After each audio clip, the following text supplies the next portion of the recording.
नमस्कार. शौर्य आणि ऊर्जा खूपच घाबरलेले असतात. कारण ऊर्जाला अचानकपणे फोन आलेला असतो आणि ऊर्जा शौर्याला बोलते, शौर्य, आपल्याला लवकरात लवकर निघायला पाहिजे, घरी गेलं पाहिजे. त्यावेळेला शौर्य बोलतो, काय झालं? त्यावेळेला ऊर्जा बोलते, तीर्था किडनॅप झाले. हे ऐकल्यानंतर शौर्याच्या पायाखालची जमीनच सरकते. त्याला काय करावं तेच कळत नाही. त्यावेळेला तो खूपच घाबरलेला असतो. त्यावेळेला ऊर्जा त्याला धीर देत असते. तर इकडे मात्र हर्षवर्धन खूपच चिडलेला असतो. त्याच वेळेला विजया बोलते, मी सांगत होते तुम्हाला असं नका वागू. अहो, मुलगी आहे ती, तिला असं रात्री बेरात्री तुम्ही बाहेर पाठवण्याची परमिशनच का देता? हे सर्व आहे ना तुमच्यामुळे झालंय. मी सांगितलं होतं ना, एवढं लाडात वागवायची काही एक गरज नाही. बघितलं काय झालं? माझी मुलगी कशी असेल, कोणत्या अवस्थेत असेल? त्यावेळेला हर्षवर्धन बोलतो, विजया विजया शांत हो. अगं, तू माझ्यावरती काय आरोप करतेस? अगं, लाडाची एकुलती एक लेक आहे माझी. तिची नाही हौस करणार तर कोणाची करणार? तेव्हा लगेच विजया बोलते, पण बघताय ना हौस करता करता काय झालं ते? अहो, मुलींना जपायला लागतो, असं नाही वागू शकत. तेवढ्यात मात्र शौर्य आणि ऊर्जा तिथे आलेले असतात. त्यावेळेला लगेच हर्षवर्धन मोठ्याने बोलतो, हे सगळं आहे ना, हे सगळं या मुलीमुळे झालंय. तेव्हा लगेच शौर्य बोलतो, काय बोलताय तुम्ही डॅड, कळतंय का तुम्हाला? आता इथे तीर्था किडनॅप झाले त्याबद्दल बोलायचं टाकून तुम्ही तुम्ही मात्र ऊर्जावरतीच नको नको ते आरोप करताय. तेव्हा लगेच ऊर्जा बोलते, जाऊ देत हर्षवर्धन सर, इथे आता आपल्याला भांडून उपयोगाचं नाही. तर आपल्याला लवकरात लवकर तीर्थाचा शोध घेतला पाहिजे. हर्षवर्धन सर, मला कळतोय तुमच्या मनात माझ्याबद्दल राग आहे, पण काहीही झालं तरी सुद्धा तीर्थाला शोधण्यासाठी मी तुमची मदत करायला तयार आहे. त्यावेळेला हर्षवर्धन बोलतो, कुठे शोधणार आहेस तिला? त्यावेळेला लगेच ऊर्जा बोलते, कुठे शोधणार आहे? अहो, तुम्ही स्वतः हा निर्णय घ्यायला पाहिजे होता. तुमच्या स्वतःच्या मनात आलं नाही का? अहो, त्या विक्रांतनेच हा सगळा प्लॅन रचला असणार, मला पूर्णपणे खात्री आहे. तेव्हा लगेच हर्षवर्धन बोलतो, काय विक्रांत? विक्रांत शिर्के असं काहीतरी करू शकतो? तेव्हा लगेच शौर्य बोलतो, डॅड, शक्यता नाकारता येत नाही. डॅड, विश्वास ठेवा, हे सर्व त्या विक्रांतनेच घडवून आणलं असणार. तेव्हा मात्र हर्षवर्धन खूपच चिडतो आणि हर्षवर्धन मोठ्याने बोलतो, जर का विक्रांतने हे सर्व घडवून आणलं असेल ना, तर मात्र विक्रांतला मी सोडणार नाही. त्यावेळेला लगेच शौर्य बोलतो, डॅड, डॅड, शिर्केला फोन लावा, लवकरात लवकर शिर्केला फोन लावा. त्यावेळेला लगेच हर्षवर्धन दिग्विजय शिर्केला फोन लावतो. त्यावेळेला शिर्के मोठ्याने बोलतो, हर्षवर्धन सर, तुम्ही आणि मला फोन केलात, काय निर्णय काय झालाय? त्यावेळेला हर्षवर्धन बोलतो, ए दिग्विजय शिर्के, माझ्याशी नीट बोलायचं आणि माझ्या प्रश्नांची उत्तरं द्यायची. माझी मुलगी कुठे आहे? तेव्हा लगेच दिग्विजय बोलतो, काय तुमची मुलगी? अहो, तुमची मुलगी कुठे आहे मला कसं माहिती? म्हणजे तिला सून म्हणून या घरात मला आणायचंच आहे, पण ती तुमच्याच घरात असणार ना? तेव्हा लगेच मोठ्याने हर्षवर्धन बोलतो, नको ती स्वप्न पाहू नका दिग्विजय. आता लवकरात लवकर माझी मुलगी कुठे आहे सांगा, तुमचा मुलगा कुठे आहे ते सांगा. तेव्हा मात्र दिग्विजय शिर्के खूपच घाबरलेला असतो. त्यावेळेला लगेच तो मोठ्याने बोलतो, काय चाललंय तुमचं? तुम्ही माझ्या मुलावरती आरोप करताय. त्यावेळेला लगेच हर्षवर्धन बोलतो, हे बघा, उगाच शहाणपणा करायची गरज नाहीये. एक गोष्ट लक्षात ठेवायची, कितीही काही झालं तरी सुद्धा माझी मुलगी माझ्या घरात आली पाहिजे. तुमचा मुलगा कुठे आहे सांगा. त्यावेळेला लगेच शिर्के बोलतो, माझा मुलगा? अहो, विक्रांत कुठे आहे मला कसं माहिती असणार? तुम्ही काय बोलताय? तुम्हाला तरी कळतंय का? अहो, जरा तरी विचार करून बोला, जरा तरी. त्यावेळेला लगेच मोठ्यानी हर्षवर्धन बोलतो, विचार करण्याची वेळ गेली. आता जर का तुमच्या मुलाने माझ्या मुलीच्या बाबतीत काही केलं असेल ना, तर मात्र मी त्याला सोडणार नाही या. तेव्हा मात्र शिर्के बोलतो, काहीही बोलू नका, माझा विकी असं काही करणार नाही. अहो, त्याचं तर लग्न ठरलंयच ना ऑलरेडी, मग तो असं का वागेल? तेव्हा लगेच हर्षवर्धन बोलतो, त्याला नीट ताब्यात ठेवायला सांगा, नाहीतर त्याची वाट लागणार आहे. आणि हर्षवर्धनने फोन ठेवलेला असतो. त्यावेळेला ऊर्जा बोलते, खरं सांगू शौर्य, आता आपल्याकडे दुसरा पर्यायच नाहीये. शौर्य, एक गोष्ट लक्षात ठेव, कितीही काही झालं तरी आपल्याला आता निर्णय घ्यावाच लागेल. परत एकदा आपल्याला अर्पिताची मदत घ्यावीच लागणार. त्यावेळेला लगेच शौर्य बोलतो, तू काय बोलतेस कळतंय? ऊर्जा अशाने अर्पिताला आपण फसवतोय असंच होईल. त्यावेळेला लगेच कुमुदिनी बोलते, शौर्य असा विचार करू नकोस. आता आपल्याला जास्त महत्वाचं काय आहे तर आपली तीर्था, आणि आपल्या तीर्थासाठी आपल्याला हा निर्णय घेणं गरजेचं आहे. मला कळतंय आपण अर्पिताच्या मनस्थितीचा विचार नाही करत आहोत, पण अर्पिताच आपल्याला तीर्थापर्यंत पोहोचवू शकते. त्यावेळेला लगेच शौर्य बोलतो, असं का वाटतंय तुम्हाला? प्लीज प्लीज असा विचार नका करू. त्यावेळेला शौर्यला ऊर्जा बोलते, मी सांगते ना तेवढं कर तू. तू बाकी कसलाही विचार करू नकोस. प्लीज प्लीज लवकरात लवकर अर्पिताला फोन कर. आणि त्याच वेळेला शौर्य अर्पिताला फोन करतो. अर्पिताला फोन केल्यानंतर अर्पिता बोलते, शौर्य शौर्य अरे तू का मला फोन केलास? तेव्हा लगेच शौर्य बोलतो, अगं मला तुला खूप महत्वाची गोष्ट सांगायची आहे. खूपच भयानक प्रसंग आमच्यावरती ओढावलाय. त्यावेळेला अर्पिता बोलते, कसला प्रसंग? शौर्य तू फक्त मला सांग. त्यावेळेला शौर्य बोलतो, अगं तीर्था किडनॅप झालीये आणि ती कुठे आहे आम्हाला कोणालाच माहिती नाही. मला खूपच काळजी वाटते माझ्या बहिणीची. मला काळजी असणारच ना. त्यावेळेला अर्पिता बोलते, अरे काळजी करायची गरजच नाही. काळजी कशाला करतोस? अरे ती अगदी व्यवस्थित आहे. तेव्हा मात्र शौर्य बोलतो, व्यवस्थित आहे म्हणजे? तू काय बोलतेस? तुला माहिती आहे का तीर्था कुठे आहे? त्यावेळेला अर्पिता गप्प बसते. त्याच वेळेला लगेच शौर्य बोलतो, अर्पिता अर्पिता प्लीज सांग, तुला आपल्या प्रेमाची शपथ. अर्पिता प्लीज प्लीज बोल ना. तेव्हा मात्र अर्पिता बोलते, शौर्य शांत हो. अरे तीर्था आहे ना, तीर्था ती विकी सोबत आहे. विकीने तिला किडनॅप केलं आणि आजच विकी तिच्याशी लग्न करणार आहे. हे ऐकल्यानंतर शौर्याच्या पायाखालची जमीनच सरकते.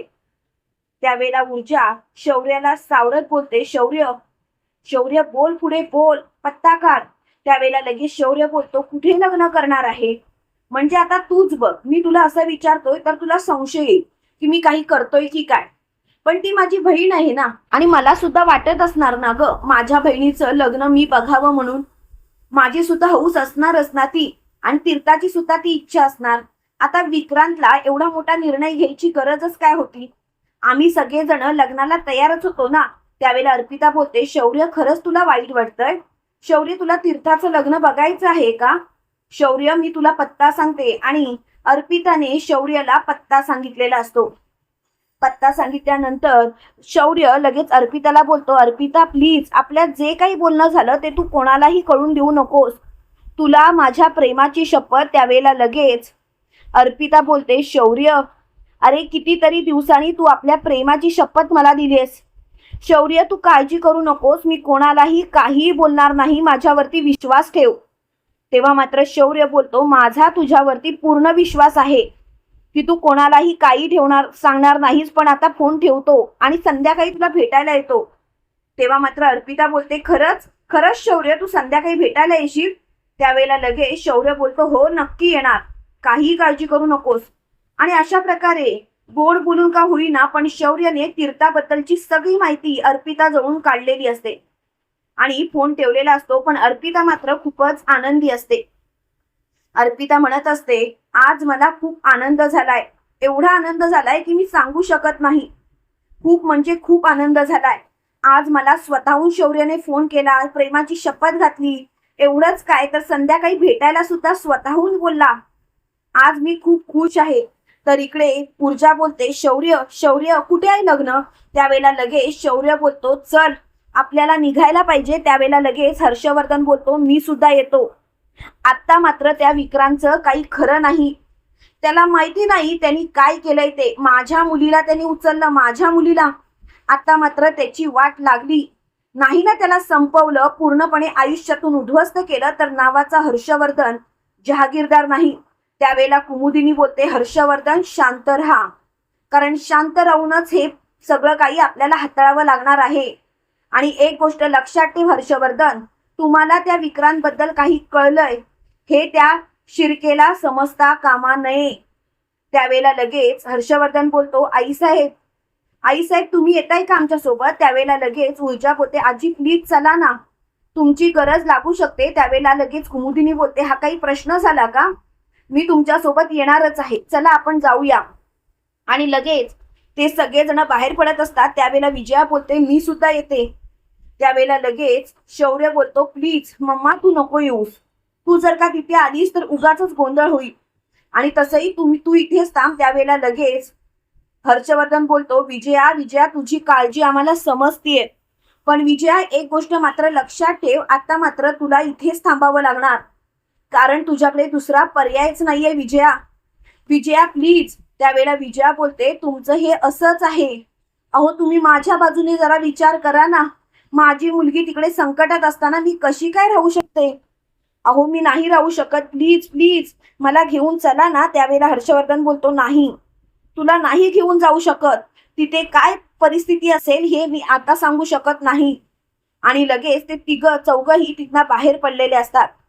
तर इकडे आपल्याला असं पाहायला मिळतं तीर्था खूपच घाबरलेली असते. तीर्था म्हणत असते प्लीज प्लीज तू काय करतोयस, तुला तरी समजतंय का? हे बघ विक्रांत मला तुझ्याशी लग्न करायचं नाही. त्यावेळेला विक्रांत तीर्थाच्या सनकनशी कानाखाली मारतो. त्यावेळेला तीर्था खूपच घाबरते आणि बोलते विक्रांत तू काय करतोयस, कळतंय तुला? त्यावेळेला विक्रांत बोलतोय तुझ्या त्या बापाने माझ्या बापाला फसवलं, माझं लग्न त्या पद्माशी लावून तुझा काटा काढत होता का तो? तुझं सुख बघत होता, पण तुझ्या बापाला माहिती नाही मी कोण आहे. मी विक्रांत शिर्के आहे आणि मी काहीही करू शकतो. त्याने उगाच माझ्या वाटेला जाण्याचा प्रयत्न केलाय. तेव्हा मात्र तीर्था बोलते त्याने नाही, तू वाटेला जातोयस त्यांच्या. आता तुझी वाट लागली समज विक्रांत, आता तुझं काही खरं नाही, आता तू संपल्यात जमा आहेस. त्यावेळेला लगेच विक्रांत बोलतो जास्त शहाणपणा करू नकोस हा. एक गोष्ट लक्षात ठेव, आता कितीही काही झालं ना तरी सुद्धा तू संपलीस, आता तुला माझ्याशी लग्न करावंच लागेल. तेव्हा मात्र तिची खूपच चिडचिड होते आणि ती बोलते लग्न आणि तुझ्याशी हे शक्यच नाही, मी तुझ्याशी लग्न कधीच करणार नाही विक्रांत. विक्रांत तू माझ्याशी जबरदस्तीने लग्नाचा प्रयत्न करशील, पण तू मात्र स्वतः संपशील. आता मात्र तुझी वाट लागली विक्रांत. त्यावेळेला विक्रांत बोलतो कुणाची वाट लागते ना ती बघूयाच. लग्न करून नाही ना तुझ्या बापासमोर तुला उभं केलं तर नावाचा विक्रांत नाही. अगं बघ आता तुझ्या आयुष्याची माती कशी करतो ते. लग्न माझ्याशी ठरलंय आणि बाहेर मात्र दुसऱ्या मुलासोबत फिरतेस, लाज वाटत नाही? त्यावेळेला लगेच मोठ्यानी तीर्था बोलते गप्प बस. अरे तुझ्यापेक्षा तो गौरव कितीतरी पटीने चांगलाय. मला खरंच तुझ्यासोबत आयुष्य नाही घालवायचंय विक्रांत, तुझ्यावरती माझं प्रेम नाहीये. मी डॅडना स्वतः सांगणार होते की मला विक्रांत सोबत लग्न करायचंच नाही. तेव्हा लगेच विक्रांत बोलतो माझ्याशी लग्न करायचं नाही मग कोणाशी? त्या गौरवशी एवढे भिकेचे डोहाळे लागले तुला? त्यावेळेला लगेच तीर्था बोलते बस, तू कोण सांगणार मला कोणाशी लग्न करायचंय ते, पण तुझ्यासारख्या नराधमाशी लग्न करायची माझी इच्छा नाही. इकडे शौर्य, ऊर्जा, हर्षवर्धन आणि कुमुदिनी निघालेले असतात. हर्षवर्धनला खूप घाम फुटलेला असतो. त्यावेळेला ऊर्जा हर्षवर्धनला बोलते हर्षवर्धन सर प्लीज शांत राहा, एवढं हायपर व्हायची गरज नाही, काही होणार नाही तीर्थाला.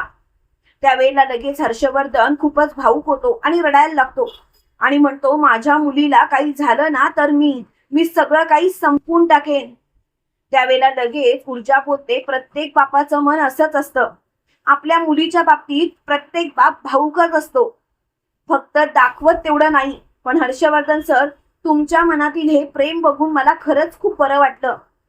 त्यावेळेला कुमुदिनी बोलते हर्षवर्धन शांत हो, मला कळतंय हर्षवर्धन तुला खूप त्रास होतोय, पण आता ही वेळ नाहीये, तू काय एवढा हायपर होतोस, सगळं काही व्यवस्थित होईल हर्षवर्धन, प्लीज स्वतःला शांत कर. तेव्हा लगेच हर्षवर्धन बोलतो कसा शांत करू, माझी मुलगी तिकडे कोणत्या संकटात आहे मला नाही माहिती आणि तुम्ही म्हणताय मी शांत राहू, मला खूप भीती वाटते, असं वाटतंय की सगळं काही हातातून निसटलंय. त्यावेळेला लगेच ऊर्जा बोलते तुम्ही काळजी करू नका हर्षवर्धन सर, आम्ही तीर्थाला काही होऊ देणार नाही, विश्वास ठेवा सगळं काही नीटच होईल आणि तुम्ही जर का विश्वास ठेवलात ना तर बरं होईल. हर्षवर्धन सर तीर्था अगदी सुखरूप घरात येईल. तेव्हा लगेच शौर्य बोलतो, डॅड डॅड प्लीज, तुम्ही कधीपासून एवढे हायपर व्हायला लागलात? डॅड प्लीज स्वतःला शांत करा, तीर्थाला काहीही होणार नाही. त्यावेळेला लगेच हर्षवर्धन बोलतो, मला खूप भीती वाटायला लागले. असं वाटायला लागलंय की माझ्या मुलीला आता काहीतरी संकट भोगावं लागणार आहे. त्यावेळेला लगेच ऊर्जा बोलते, काही संकट सहन करावं लागणार नाहीये. विश्वास तर ठेवा, विश्वास ठेवला तर बरंच होईल. आणि प्लीज असा विचार सुद्धा मनात आणू नका. आपली तीर्था तशी पण खूपच शहाणी आहे. आणि खरं सांगू का, ती अशी डगमगणारी अजिबात नाही. त्यावेळेला कुमुदिनी बोलते, ऊर्जा, तीर्था खूप घाबरट आहे. आता तिची अवस्था खूपच घाबरट झाली असेल. काही करून आपल्याला लवकर पोहोचलं पाहिजे. शौर्य मात्र ऊर्जाला बोलतो, माझ्या बहिणीच्या बाबतीत जर का त्याने काही वाईट साईट केलं ना, तर मात्र त्याची धिंड काढीन धिंड. तुम्हाला काय वाटतं मित्रांनो, खरोखर हर्षवर्धन, कुमुदिनी, ऊर्जा, शौर्य वेळेवरती तीर्थाचं लग्न थांबवायला पोहोचतील का? कमेंट करून नक्की कळवा. आणि असेच मालिकेंचे नवनवीन अपडेट पाहण्यासाठी व्हिडिओला लाईक आणि चॅनलला सबस्क्राईब करायला विसरू नका. थँक्यू.